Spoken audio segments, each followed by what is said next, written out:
Ikalawang mga taga-Korinto Kapitulo 10. Ipinagtanggol ni Pablo ang kanyang paglilingkod. Akong si Pablo, na ang sabi ng ilan ay mapagpakumbaba at mabait kapag kaharap ninyo ngunit matapang kapag malayo, ay nakikiusap sa inyo, alang-alang sa kabab ang loob at kabutihan ni Kristo.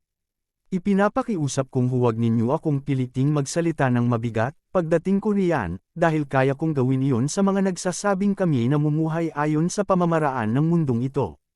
Kung nabubuhay man kami sa mundong ito, hindi naman kami nakikipaglaban ayon sa pamamaraan ng mundong ito. Ang sandatang ginamit namin sa pakikipaglaban ay hindi sandatang makamundo, kundi ang kapangyarihan ng Diyos na nakakapagpabagsak ng mga kuta.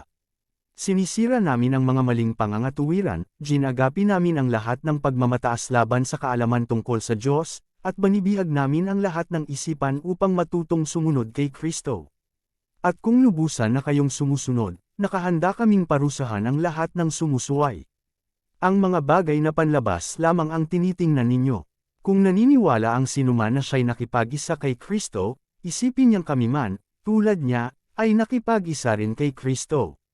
Ipagmalaki ko man ang kapangyarihang ibinigay sa amin ng Diyos sa ikakatibay ninyo at hindi sa ikapapahamak, hindi ako mapapahiya. Huwag ninyong isiping tinatakot ko kayo sa sulat kong ito. Sinasabi ng ilan na sa sulat lamang ako matapang, ngunit sa harapan na may walang magaw. Dapat malaman ng mga taong nagsasabi ng ganyan na kung ano ang sinasabi namin sa sulat ngayong malayo kami, ay siya rin naming gagawin kapag kaharap na ninyo kami. Hindi namin ipapantay, o ihahambing man lamang, ang aming sarili sa ilang nagbubuhat ng sariling bangko. Napakahanggal nila, ang sarili rin nila ang ginagawa nilang sukatan at parisan ng kanilang sarili. Hindi kami lalampas sa hangganang ibinigay sa akin ng Diyos, ang gawaing inilaan niya sa amin, kasama na ang pangangaral namin sa inyo. Hindi kami naging palalo nang kami pumunta riyan sa inyo.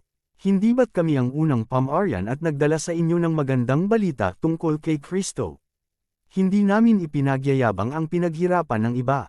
Umaasa kaming tatatag ang inyong pananampalataya sa Diyos, at dahil dyan ay lalawak ang aming gawain sa inyo, ngunit hindi naman lalampas sa hangganang inilagay ng Diyos.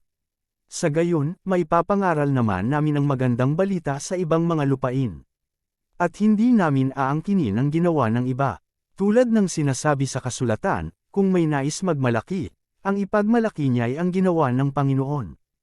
Ang pinaparangalan ng Panginoon ay ang mga taong karapat-dapat sa kanyang kalooban at hindi ang pumupuri sa sarili.